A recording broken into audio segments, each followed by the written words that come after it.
اس کے لمس کی نرمی سے رمیسا کا دل پگھلنے لگا، پر وہ اس کے موم ہونے سے پہلے اس پر قابو پا گئی۔ اس کی سانسیں محبت اور نرمی سے خود میں اتارنے کے بعد وہ پیچھے ہٹا اور وہاں سے اٹھ کھڑا ہوا۔ اس کی آنکھوں میں نمکین گرم پانی تیر رہا تھا، جسے دیکھنے یا محسوس کرنے سے سامنے بیٹھا وجود کا اثر تھا۔ وہ اسے بھی کندھوں سے تھام کر اٹھا گیا، ایک ہاتھ سے سختی سے اپنی آنکھیں مسلی اور پھر بولنا شروع ہوا۔ اتنے مہینے میں اگر آپ کے دل میں میرے لیے محبت اور کیا نرمی بھی نہ پیدا ہو سکی تو آگے کیا ہوگی؟ بہت ظلم کیا میں نے آپ پر، آپ کو آپ کے گھر والوں سے جدا کر کے، جس کا پچھتاوا شاید زندگی پر ہے۔ ہو سکے تو زندگی کی کسی مقام پر معاف کر دیجیے گا۔ وہ ساکت کر اس کی باری پڑتی آواز میں ادا کیے گئے الفاظ سن رہی تھی۔ پر میں آپ کو اس رشتے سے آزاد نہیں کر سکتا، ناچ آگے جا کر کبھی آپ کی زندگی میری امانت رہے گی اور اس معاملے میں آپ مجھے خود غرض سمجھ سکتی ہیں۔ ملازمت سے کہتا ہوں آپ کی تیاری میں مدد کر دے، کل صبح آپ کو آپ کی حویلی چھوڑاؤں گا۔ باری آواز میں کہتے وہ ایک مرتبہ پھر جھکا، اس کا کندھا چوم گیا، پھر اسے یوں ہی کھڑا چھوڑ کر اندر بڑھ گیا۔ اسے آزادی کا پروانہ تھما کر خود کو قید کرنے چل دیا۔ ارحان کے جانے کے بعد وہ موبائل پر ڈرامہ دیکھنے لگی۔ ڈرامہ گھریلو معاملات پر بنا تھا اور کافی دلچسپ لگ رہا تھا۔ ابھی اس نے 2 ایک ساتھ ہی دیکھی تھی۔ جب دروازہ ناک وہ آ گئی، اس کی اجازت ملتے ہی سکینہ اندر داخل، بی بی جی آپ کے مہمان آئے ہیں نیچے۔ ملازمہ کی اطلاع پر صاحبہ چونگل اس کے کون سے مہمان جہاں آ سکتے تھے؟ ننیال والوں کے علاوہ اس کا کوئی جاننے والا نہ تھا، اور وہ لوگ تو مر کر بھی یہاں قدم نہ رکھتے۔ یہی سوچتے اس نے شیشے کے آگے کھڑے ہو کر ایک نظر اپنے سراپے پر ڈالی، مہمان خانے کی طرف چل دی۔ جیسے بھی ڈرائنگ روم میں داخل ہوئی، اس کی نظر سامنے بیٹھی ایک انجان لڑکی سے ٹکرائی جو ٹانگ پر ٹانگ رکھے بڑی شان سے بیٹھی تھی۔ صاحبہ نے نہ سمجھی سے اس کی طرف دیکھا۔ وہ اس لڑکی کو پہلی دفعہ دیکھ رہی تھی۔ سیاہ پنڈلیوں تک جاتے چست پینٹ پر سفید بمشکل کمر کو دامتی شرٹ پہنے، ڈارک میک اپ پر بال پشت پر بکھیرے، وہ لڑکی صاحبہ کو ناگواری کا احساس لا گئی۔ السلام علیکم، سوری پہچانا نہیں آپ کو؟ وہ اس کے مقابل صوفے پر بیٹھی تو وہ انجان لڑکی اقتدار سے مسکرانے لگی۔ سلینا کہتے مجھے پر ارحان پیار سے اسی لیے کہتا ہے۔ اس کے منہ سے یوں ارحان کا ذکر سن کر صاحبہ کا دماغ جھنجھنا اٹھا۔ ایکسکیوز می، آپ کیسے جانتی ہیں ارحان کو؟ صاحبہ کے ناگواری سے پوچھنے پر سلینا پورے دل سے مسکرائی۔ ارے تمہیں ارحان نے بتایا نہیں میرے بارے میں؟ چلو اس نے نہیں بتایا تو میں خود ہی بتا دیتی ہوں۔ پہلے حیرت کا اظہار کرتی ہوں، آخر میں رازداری سے اس کے قریب جھک کے ارحان کی خدمت گزار ہوں میں۔ جب شہر میں ہوتا ہے تو مجھ سے ہی خدمت لیتا ہے، خاص خدمات، سمجھ رہی ہو نا؟ وہ بے باک اشارہ کرتی بولی تو ایک پل کو صاحبہ کا چہرہ پک ہو گیا۔ اگلے پل وہ اس کے چہرے پر جبر پڑی۔ کمینی عورت، تمہاری ہمت بھی کیسے میرے سردار کے خلاف ایسے بکواس کرنے کی؟ میں تمہارا منہ نوچ لوں گی۔ وہ غصے سے چیخی، اس کے بال کھینچنے لگی۔ رخسار بیگم کو کسی ملازمہ نے اطلاع دی تو وہ ہامتی وہاں آئی، پر سامنے نظر آتا منظر دیکھ کر بوکھلا گئی۔ وہ تیزی سے آگے بڑھی، صاحبہ کو پیچھے کرنے لگی۔ چھوڑو صاحبہ، یہ کیا پاگل پن ہے؟ وہ بہت مشکل سے اس لڑکی کو صاحبہ کی گرفت سے چھڑوا کر پیچھے ہوئی۔ سلینا کا حلیہ بگڑ چکا تھا، بالوں کا گونسلہ بن چکا تھا اور چہرے پر ناخنوں کے نشان تھے جن میں سے اکثر میں سے خون رسنے لگا تھا، اور وہ رونے والی ہو چکی تھی۔ یہ کیا کر رہی ہے؟ دماغ خراب ہے تمہارا؟ اور کون ہے یہ لڑکی؟ ان کے سوال پر صاحبہ نے ہونہار نظر سے سلینا کی طرف دیکھا۔ یہ لڑکی میرے سامنے کھڑی بکواس کر رہی ہے کہ شہر میں سردار کی خاص خدمت گزار ہے جو انہیں انٹرٹین کرتی ہے۔ آپ نے اس بیہودہ لباس اور اداؤں سے اس کی بات پر رخسار بیگم نے اس کے سرخ چہرے سے نظر ہٹا کر سلینا کی طرف دیکھا۔ کیا بکواس ہے یہ لڑکی؟ تمہاری ہمت بھی کیسے ہو ہماری حویلی آ کر میری بیٹی کے بارے میں ایسی بکواس کرنے کی؟ انہوں نے سلینا کا بازو جھنجھوڑ کر پوچھا تو وہ غصے سے ان کا ہاتھ جھٹک گئی۔ رخسار بیگم لڑکھڑا کر گرنے لگی جب صاحبہ تیزی سے انہیں سہارا دے گی۔ مجھ پر چیخنے چلانے سے اچھا کہ آپ دونوں ارحان سے ہی اس متعلق پوچھیے گا۔ سائیکو فیملی، وہ کہتی بال ہاتھ سے درست کرتی باہر کی طرف بڑھ گئی۔ صاحبہ نے رخسار بیگم کو صوفے پر بیٹھا ان کے لیے گلاس میں پانی ڈالنے لگی۔ پانی ڈال کر ان کو پکڑا تو وہ چپ چاپ گلاس تھام کر لبوں سے لگا گئی۔ اب پریشان مت ہو، فضول بکواس کر دی سردار کے متعلق، وہ آتے ہیں تو ہم انہیں اس بارے آگاہ کر دیں گے، پھر وہ خود ہی اس معاملے کو سلجھا لیں گے۔ کی بات انہوں نے ہنکارا بھرتے سہلا وہاں سے اٹھ کر اپنے کمرے کی طرف چلی۔ صاحبہ نے گہرا سانس لیا، خود بھی اپنے کمرے کی طرف چلی، پر اس کا دماغ بری طرح الجھا ہوا تھا۔ ابھی کیا میں اندر آ سکتی ہوں؟ وہ جو ابھی نہا کر باتھ روم سے نکلی تھی، کمرے کے دروازے میں کھڑی ذوحان کی بات سنتے نفی میں سہلا کہ کتنی بری بات ہے ذوحان، اب تم اپنی بہن کے کمرے میں آتے ہوئے بھی اجازت طلب کرو گی؟ Very bad. وہ افسوس سے بولی تو ذوحان مسکراتی ہوئی کمرے میں داخل ہوئی۔ سوری میری پیاری بھابھی جان، آئندہ اس بات کا خیال رکھوں گی۔ وہ ڈریسنگ کے سامنے کھڑی صاحبہ کے گلے میں باہیں ڈالتی مسکرا کر بولی تو صاحبہ بھی مسکرا دی۔ میں نے تمہیں بہن کہا ہی نہیں سمجھا، یہ تم مجھے بھابھی کہتی ہو۔ اس بات پر میں نے کوئی اعتراض نہیں کیا، پر میں چاہتی ہوں تم مجھے بہن ہی سمجھو اور مانو نہ کہ بھابھی۔ وہ ہلکی سی ہبکی سے بولی تو ذوحان مسکرا کر سر ہلاتی پیچھے ہٹی، اسے بازو سے تھام کر بیٹھ کی طرف لے گئی۔ اچھا یہ سب چھوڑیے، بہت ضروری بات کرنے آئی ہوں میں۔ اس کی بات پر صاحبہ نے نہ سمجھی سے اس کی طرف دیکھا۔ خیریت ہے نا؟ اس کے لہجے میں پریشانی سے مٹائی تھی۔ ہاں جی بالکل خیریت ہے، میں بس لالا کی برتھ ڈے کے بارے میں بات کرنے آئی تھی۔ کل لالا کا برتھ ڈے ہے نا؟ اس کی بات پر صاحبہ بھرپور انداز میں مسکرا دی۔ میں جانتی ہوں۔ اس کی بابا ذوحان کی آنکھیں چمکی اور صاحبہ کے مزید قریب کھسک آئی۔ تو پھر آپ نے کیا سرپرائز پلان کیا لالا کے لیے؟ اس کے سوال پر صاحبہ سے پھر سے ناسمجھی سے دیکھنے لگی۔ کیسا سرپرائز؟ اس کے سوال پر ذوحان ماتھا پیٹ کر رہ گئی۔ اوف بھابھی، آپ تو ایکسٹرا ہی سیدھی، آپ کے سرتاج کا جنم دن ہے کل، آپ کو چاہیے کہ آج کی رات انہیں اچھا سا سرپرائز دیں تاکہ وہ خوش ہو جائیں۔ آپ کی اس عنایت سے اسے بڑوں والے انداز میں سمجھانے لگے، پر میں نے کبھی کسی کو سرپرائز نہیں دیا، اس لیے مجھے اس سب کے بارے میں کوئی علم نہیں۔ وہ بے چارگی سے بولی تو ذوحان نفی میں سہلا کر گئی۔ بھابھی میں کس لیے ہوں؟ میں بتاتی ہوں نا آپ کو، اب بس اب غور سے سنتے جائیے۔ وہ پرجوش ہوتے صاحبہ سے بولی تو صاحبہ سہلاتی غور سے اسے سننے لگی۔ پھر جو وہ بولتی کہ صاحبہ کا چہرہ سرخ بڑھتا گیا۔ تم کتنی بدتمیز ہو ذوحان، میں ایسا کچھ بھی نہیں کرنے والی۔ وہ لجاتی ذوحان کے کندھے پر ہاتھ مار کے بولی تو ذوحان کہکا لگا کہا دی بھابھی جان، کیا آپ نہیں چاہتی کہ آپ کے سرتاج گوڈے گوڈے آپ کے عشق میں ڈوب جائیں؟ اگر چاہتی ہیں تو میری اس پلان پر عمل کر لیں، یقین جانیے دوائیں دیں گی بعد میں۔ ویسے بھی آپ نے اپنے سرتاج کے لیے یہ سب کرنا ہے، کسی غیر کے لیے نہیں۔ وہ اسے سمجھاتی بولی تو وہ کچھ سوچ صاحبہ دلی سے سر ہلا گئی۔ اور سب کے لیے جو سامان چاہیے اس کا انتظام کیسے ہوگا؟ صاحبہ کو ایک کو پریشانی لاحق ہوئی۔ صاحبہ مجھ پر چھوڑ دیجیے، تھوڑی ہی دیر میں آپ کو سب سامان مل جائے گا، اسے تسلی دیتی بولی تو صاحبہ مطمئن ہو گئی۔ اور لالا کو رات دیتا کیسے باہر رکھنا ہے اس کی ذمہ داری بھی میری ہے۔ کہ مزید کہنے پر صاحبہ پرسکون ہو گئی۔ ذوحان یہ ٹھیک تو لگے گا نا؟ وہ دل میں موجود کسی جھجک کے ذرا سا پوچھنے لگے تو ذوحان اس کے دونوں ہاتھ تھام گئی۔ آپ پرسکون ہو کر جیسا کہا ہے ویسا کرو، پھر دیکھیے لالا کو سب کتنا پسند آتا ہے۔ ذوحان اسے یقین دہانی کرواتی بولی تو صاحبہ مسکرا کر اس کا ہاتھ تھپ تھپا گئی۔ وہ صاحبہ کے ساتھ گھنٹہ گزارنے کے بعد کمرے میں واپس لوٹی تو کمرہ خالی تھا، البتہ باتھ روم سے پانی پینے کی آواز آ رہی تھی۔ وہ حیران ہوئی کیونکہ شفا نے اتنی جلدی گھر واپس نہیں لوٹا تھا۔ باتھ روم کے بند دروازے پر ایک نظر ڈالنے کے بعد وہ ڈریسنگ کی طرف بڑھی اور ایک بھرپور نگاہ شیشے میں نظر آتے اپنے سر پر بر ڈالی۔ سب سے پہلے جوڑے میں بندھے بال کھولے، ان میں برش پھیرنے لگی۔ بال سنوارنے کے بعد آدھے بالوں کو کیسے میں باندھ دیا جبکہ باقی پشت پر کھلے چھوڑ دیے۔ اس کے بعد چہرے کی طرف بڑھی اور ہلکی سی کریم چہرے پر لگانے کے بعد آنکھوں میں کاجل ڈالنے لگی۔ آخر میں لبوں پر ڈارک پنک لپسٹک لگائی اور اپنی تیاری مکمل کرتے سامنے بڑے پرفیوم ہونٹ پر بیزریاں چھڑکنے لگی۔ ابھی وہ فارغ ہو کر باہر کی طرف بڑھی ہی تھی کہ باتھ روم کا دروازہ کھلا اور شفا کمرے میں داخل ہوا۔ اس پر نظر پڑتے وہ بھرپور انداز میں مسکرائی۔ کیسی ہے میری کیری؟ اس کی طرف بڑھتا وہ اسے دھیرے سے اپنے ساتھ لگا اس کے بالوں کو لبوں سے چو گیا۔ میں ایک دم فٹ آپ کیسے؟ حیرت آج اتنی جلدی واپس لوٹ آیا؟ اس کے اس استفسار پر شفان آنکھیں سکڑ کر اسے دیکھنے لگا۔ کیوں میرا جلدی آنا اچھا نہیں لگا کیا؟ اس کے سوال پر وہ آنکھیں گما کر رہ گئی۔ اسے سال صوفے کی طرف بڑھا، اسے صوفے پر بٹھانے کے بعد اس کی گود میں سر رکھ کر لیٹ گیا۔ آج بہت تھک گیا ہوں اور بس سکون چاہتا ہوں، اس لیے واپس چلا آیا گھر۔ اس کے بعد ذوحان اس کے بال میں انگلیاں چلانے لگی۔ پوچھنا تو مجھے تم سے چاہیے، آج خیریت ہے نا؟ جو یوں سج سنور کر میرے ہوش اڑانے کی تیاری کر بیٹھی۔ اس کی بات سنتے ذوحان کے بلکہ جھکی وہ اسے بتاتی کہ وہ دن رات اسے منحصر کرنے کے جتن کر دی۔ وہ ایک نارمل میاں بیوی کی طرح زندگی گزارے تھے۔ شفان اس سے بہت عزت دیتا تھا، اس کا بہت خیال رکھتا تھا، اس کی ہر بات پر لبیک کہتا تھا، پر ذوحان کے مطابق اس کے دل میں اب تک ذوحان کی محبت نہیں پیدا ہو سکی تھی اور وہ اسی محبت کے حصول کے لاکھ جتن کرتی تھی۔ ماں کہتی ہے کہ بیوی کو سجا سمرا دے کر مرد کی آدھی تھکاوٹ دور ہو جاتی ہے۔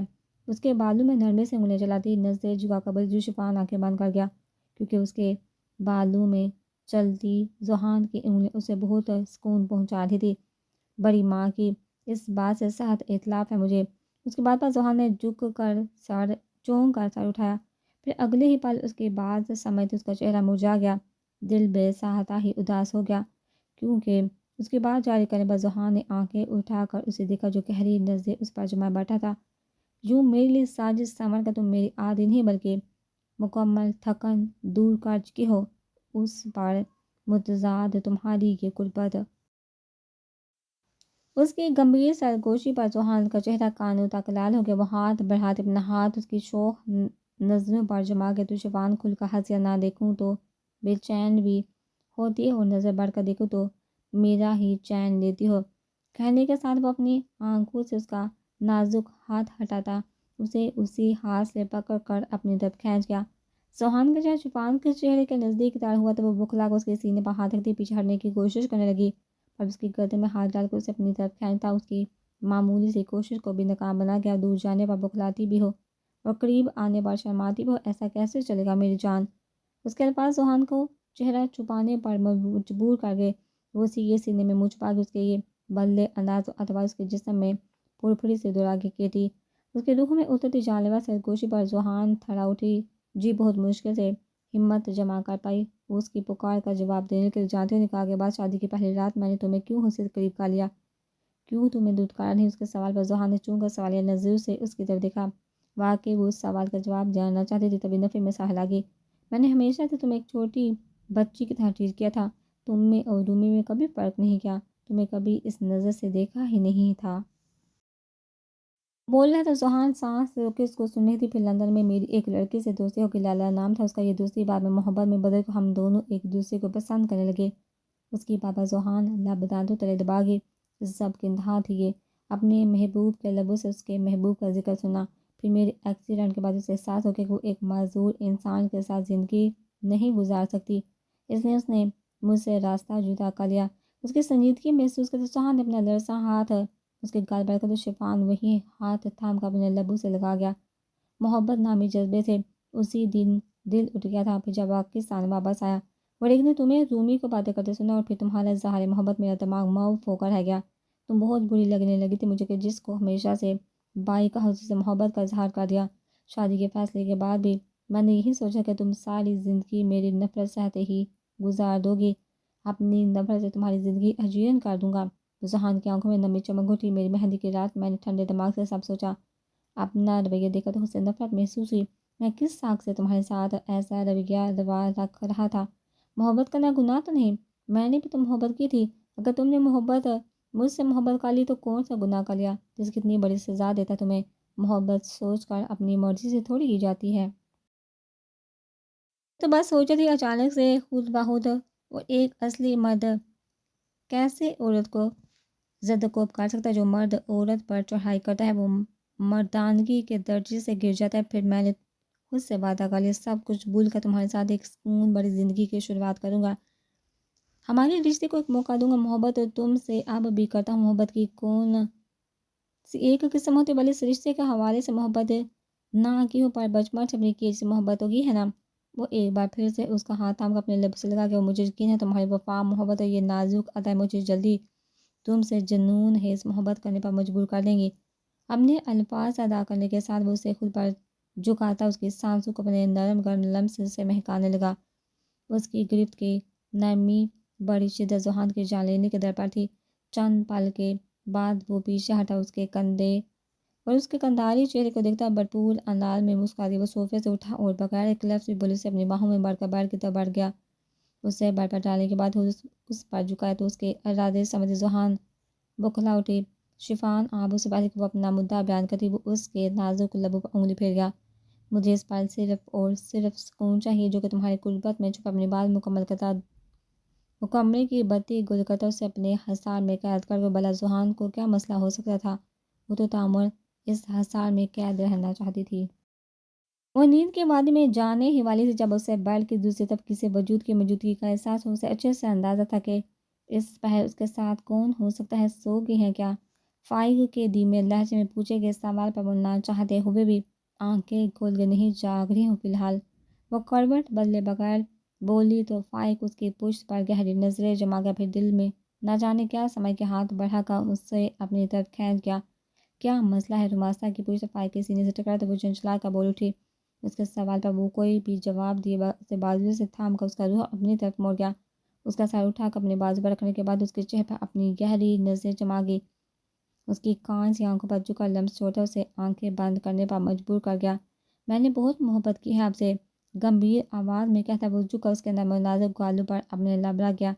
3 سال بغیر آپ کو ایک نظر بھی دیکھے آپ کے خیالوں سے بے تحاشا محبت کی ہے۔ جھکا اس کی کھڑی ناک پر اپنا لمس چھوڑا، عقیدت بڑی محبت، ماتھے پر گرے بال نرمی سے ہٹا کر وہاں کی عقیدت بڑا لمس چھوڑا۔ رمیسا کبھی اس کی پیش قدمی پر اسے روکتی نہیں تھی، نہ جانے کیوں ہمیشہ کی طرح آج بھی خاموش ہی رہی۔ اسے یوں ہی خاموش دیکھتے وہ اس کی گردن میں منہ چھپا گیا۔ اس کی گرم سانسیں اپنی گردن پر محسوس کرتے آج پہلی دفعہ رومی کا دل گھبرانے لگا۔ اسے لگا جیسے اس کی سانس بند ہو جائے گا۔ وہ دھیرے سے قسم سائی تو فائق اس پر اپنی گریف سے سہت کرتا اس کی خوشبو اپنی سانسوں میں اتارنے لگا۔ پلیز، وہ ایک دم بول اٹھی تو فائق سر اٹھا کر اس کے چہرے کی طرف دیکھنے لگا جو سورج پا چکا تھا۔ نہ جانے اس کی قربت کی وجہ سے یا پھر ضبط کی وجہ سے۔ اتنی ظالم تو مت بنے، آج کی رات آخری رات ہے جس میں آپ کی قربت اور آرام کا یہ لمس محسوس کر پا رہا ہوں۔ نہ جانے اس کے بعد یہ موقع کب ملے۔ میں آج کی رات آپ کو بھرپور طریقے سے محسوس کرنا چاہتا ہوں۔ کیا آپ مجھے اجازت دیں گی؟ اپنی روح کی گہرائی میں اترنے کی۔ اس کے سوال کے جواب میں ملی گہری خاموشی اسے اپنی بات کا جواب دے گئی تھی۔ کوئی بات نہیں، آپ ایسا نہیں چاہتی تو میں بھلا کیسے آپ کی رضا کے خلاف جا سکتا ہوں؟ وہ مسکراتے ہوئے اس کی گال سے ہلانے لگا۔ میرے سابقہ شوہر کو میری مرضی سے قتل کیا تھا کیا؟ اس کے ٹھنڈے ٹھار لہجے میں پوچھے کے سوال پر فائق کو لگا جیسے شدید ٹھنڈ میں اس کے سر پر کسی نے برف والا پانی ڈال دیا ہو۔ مجھے میری مرضی سے دن دہاڑے اغوا کیا تھا کیا؟ فائق کو لگا جیسے وہ آپ بول نہیں سکے گا۔ اس کے الفاظ سے زیادہ اس کے سرد اور بے تاثر لہجے نے اس پر کاڑی وار کیا تھا۔ دونوں نے نکاح میں بھی میری رضامندی شامل تھی کیا؟ نہیں نا؟ پھر اپنے حقوق وصول کرتے ہوئے آپ کو میری مرضی جانا ضروری کیوں لگا؟ فائق چودھری اپنے اس سوال کے جواب میں ملی گہری چپ نے اسے مسکرانے پر مجبور کر دیا، پر اس کی مسکراہٹ میں کون سا تاثر چھپا تھا اس سے فائق اچھے سے واقف تھا۔ مجھے آپ سے کچھ بھی نہیں چاہیے، پر کیا آج کی رات صرف آج کی رات میں آپ کے پہلو میں بسیرا کر سکتا ہوں؟ وہ اس کے بالوں کو کان کے پیچھے کرتا ملتجی لہجے میں بولا تو وہ خلاف توقع ایک دم اس کا حسار توڑتی بیڈ سے نیچے اتر گئی۔ فائق اس کی اچانک حرکت پر بھنچکا کے رہ گیا۔ روما، وہ اٹھ کر بیٹھا اسے پکار گیا، پر وہ اس کی پکار کو نظر انداز کرتی ہاتھ سے ٹٹول کر بیڈ کے پاس پڑی سٹک پکڑتی کمرے سے باہر جانے لگی۔ اس کی حرکت پر فائق لب بھیج گیا، آنکھیں سرخ انگارہ ہو گئی۔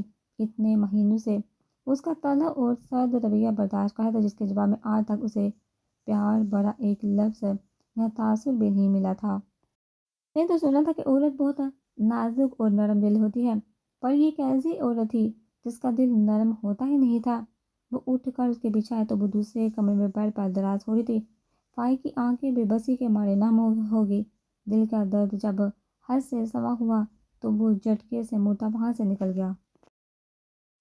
اس کا قدم کمرے سے باہر جاتے محسوس کرتے رمیسا کروٹ بدل گئی۔ یا اللہ، اس کے لبوں سے سسکی نکل گئی۔ یا اللہ مجھے معاف کر دے، اپنے شوہر کو انکار کر کے میں نے بہت غلط کیا، پر تو جانتا ہے میرے دل کا حال، میں منافقت کیسے کروں میرے اللہ؟ میرے بے بسی سے کہتے وہ پھوٹ پھوٹ کر روتی۔ دونوں کی رات یوں ہی آنکھوں میں کٹ گئی تھی۔ رات دیر سے سونے کی وجہ سے صبح اس کی آنکھ کافی دیر سے کھلی تھی۔ فریش ہونے کے بعد وہ اپنے کمرے کی طرف بڑھ گئی۔ وہ جانتی تھی کہ فائق اس وقت تک گھر سے چلا جاتا ہے، اس لیے ایزی تھی، پر وہ جیسے ہی کمرے میں داخل ہوئی کمرے میں ہوتی کھٹ پٹ نے اسے چونکا دیا۔ صابرہ بھی آپ ہیں کیا؟ وہ احتیاط سے بولتی آگے بڑھنے لگی۔ جی بی بی جی میں ہوں۔ صابرہ کے جواب وہ سہلاتی بیٹھ کے بڑھ گئی۔ خیریت آپ یہاں؟ وہ ناسمجھی سے پوچھنے لگی۔ صاحب نے کہا تھا کہ آپ کی پیکنگ کر دوں، آپ کو اپنے مائکے جانے کچھ دیر تک۔ اس کی بات پر میسا کچھ حیران گیا، وہ بولنے لگی تبھی اسے فائق کی آواز سنائی دی، پیکنگ ہو گئی؟ صابرہ بھی اس کی آواز سنتے رمیسا لب بینچ کی جی صاحب ہو گئی۔ اس کے جواب پر فائق سہلا کر ٹھیک ہے جائیے آپ۔ اس کی اجازت ملتی ہے صابرہ کمرے سے باہر نکل گئی۔ ریڈی ہو جائیے، آپ ڈرائیور آپ کو چھوڑائے گا پھر، متوازن آواز میں کہتا۔ وہ ڈریسنگ کے آگے کھڑا ہوتا بال بنانے لگا۔ میری پیکنگ کس سے پوچھ کر کی ہے؟ اس کے سرد آواز پر اپنے کام میں مصروف رہا۔ اسے عادت ہو گئی تھی اس کے سرد رویے کی۔ میں کل آپ کو بتا چکا ہوں کہ آج آپ یہاں سے جا رہی ہیں۔ اس کی بابا رومی گہری سانس بھر کر رہ گئی۔ آپ نے میری رضا پوچھی؟ اس کے سوال پر وہ سرد صاحب مسکرایا، خود ہی تو کہتی کہ آپ میں نے کبھی کسی معاملے میں آپ کی رضامندی نہیں پوچھی، تو پھر اب اس شکوے کا جواب نہیں بتا، اور آپ تو ویسے بھی اس قاتل سے جان چھڑوانا چاہتی، پھر اب قباحت ہی کیا ہے یہاں سے جانے میں؟ وہ خود کو لاپرواہ ظاہر کرتا بولا، تو نہ جانے کیوں وہ تب اٹھی۔ صاحب کہیں نہ کہ جان چھڑوانا چاہتے، اس کا لہجہ تلخی کی آمیزش لیے ہوئے تھا۔ جان مارنے والے جان چھڑوایا نہیں کرتے، اسی یہ انداز میں کہتا وہ اس کے چہرے پر نظر جما گیا۔ میں نے سوچ رکھا تھا کبھی ان لوگوں کے پاس نہیں جاؤں گی جنہوں نے پلٹ کر مجھے میری خبر ہی نہ لی، کہ ان کی بیٹی زندہ بھی ہے یا مر گئی ہے، حالانکہ میرے بھائی اتنے کمزور نہیں تھے جو اپنی بہن کو نہ ڈھونڈ سکتے۔ اتنے لمبے عرصے میں پر اب وہ پل بھر کے لیے رکی، تو فائق کا سانس سینے میں اٹکا۔ اب مجھے لگتا ہے میرا یہاں سے جانا ہی بہتر، جس منزل کی طرف جانا ہی نہ ہو اس کی طرف جاتے راستوں پر بھی بھٹکا نہیں کرتے۔ اس کی بات پر فائق سے آنکھیں لی، اس کی طرف بڑا فی مان اللہ، اس کا چہرہ ہاتھوں میں بٹ، اس کی سانسیں خود میں جذب کی۔ چند لمحوں بعد پیچھے ہٹا، اس کے ماتھے پر لب ڈر گیا، پھر پیچھے ہٹا اور تیز تیز قدم اٹھاتا کمرے سے باہر نکل گیا۔ صابرہ جاؤ، بی بی کو چادر دو تیار کروا کر باہر لے آؤ، اور کلیم تم گاڑی نکالو اور جس مقام کا بتایا تھا بی بی کو باہر حفاظت وہاں چھوڑاؤ، راستے میں مجھ سے رابطے میں رہنا۔ اور ڈرائیور کو باری باری پیغام دیتا وہ خود دوسرے کمرے میں بند ہو گیا۔ اسے لگا جیسے اس کی زندگی کا ایک جاندار باب بند ہو گیا ہو آج، اور پھر ٹھیک آدھے گھنٹے بعد وہ اسے اور اس کے گھر کو چھوڑ کر وہاں سے روانہ ہو گئی جہاں سے لائی گئی تھی۔